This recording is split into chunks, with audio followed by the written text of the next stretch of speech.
time has come to build a new majority that can lead this nation out of a long political darkness. Democratic presidential nominee Barack Obama makes lots of promises, but it's clear that throughout his campaign, the Illinois senator has consistently backpedaled on his word. The growing list of Obama flip-flops goes all the way back to the beginning of his campaign. In October of last year, Obama created a firestorm when he said he stopped wearing the American flag pin on his lapel after 9/11 because in his mind, it was an empty substitute for patriotism. I won't wear that pin on my chest. Instead, I'm going to try to tell the American people what I believe will make this country great. And, hopefully that will be a testimony to my patriotism. But then a few months later, somehow the flag pin was back on his lapel.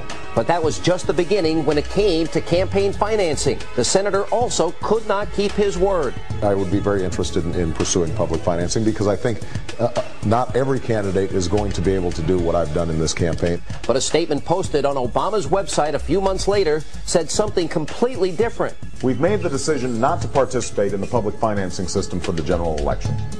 Probably the most glaring Obama flip-flop was over his association with the Reverend Jeremiah Wright, the senator's pastor of over 20 years.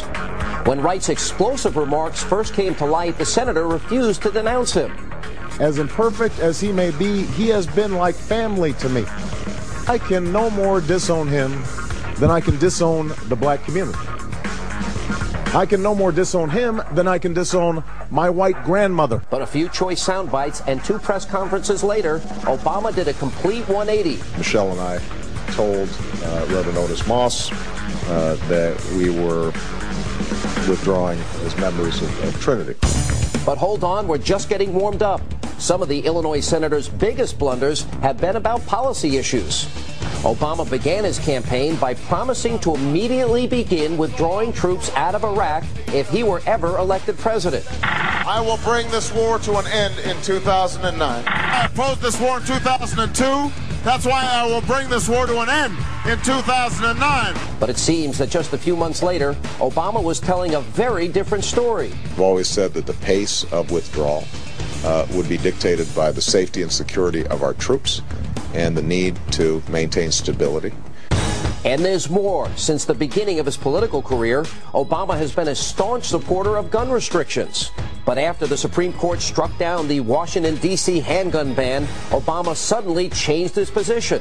I have said consistently that I believe the Second Amendment is an individual right, and that was the essential decision that the Supreme Court came down on. And it also recognized that even though we have an individual right to bear arms, that right can be limited by sensible, reasonable gun laws. Obama also did an about-face on funding for religious organizations. In an effort to court evangelicals, Obama vowed to expand President Bush's faith-based initiative.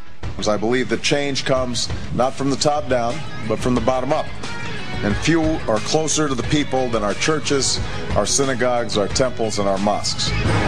So Obama said he supports expanding Bush's policy of sending tax money to religious groups that provide community service, but that's the same program that liberals have complained about for years. And the flip-flops, they just keep on coming. Back in June, Obama voted in favor of the new FISA bill, which exempts telecommunication companies from lawsuits stemming from wiretapping cases. But this is exactly the opposite of what Obama had said in the past, that he would oppose any bill that would provide such immunity. Obama's even flip-flopped on foreign relations. First, the Illinois senator told the American-Israeli Public Affairs Committee that he believed Jerusalem should not be divided. Jerusalem will remain the capital of Israel, and it must remain undivided.